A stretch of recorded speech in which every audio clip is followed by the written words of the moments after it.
আমাদের দেশ এবং বাইরের দেশের মধ্যে পার্থক্য দেখুন।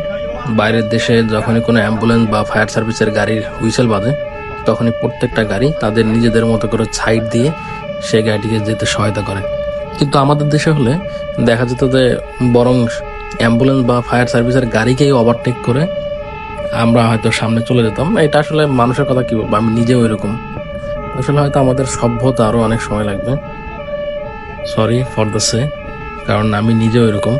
আপনাদের বলে আর কি হবে।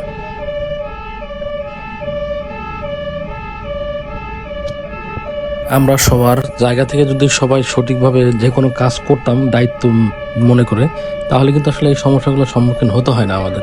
আমরা নিজেরাই দুর্নীতির মধ্যে রয়েছি, নিজেই নিজেকে প্রশ্ন করি। কাজের ক্ষেত্রে, চাকরির ডিউটির ক্ষেত্রে, প্রত্যেকটা ক্ষেত্রে আমরা নিজেরাই এখন পর্যন্ত দুর্নীতির মধ্যে আছি। তাহলে জাতিকে আমরা কিভাবে দুর্নীতিগ্রস্ত থেকে মুক্তি দান করব?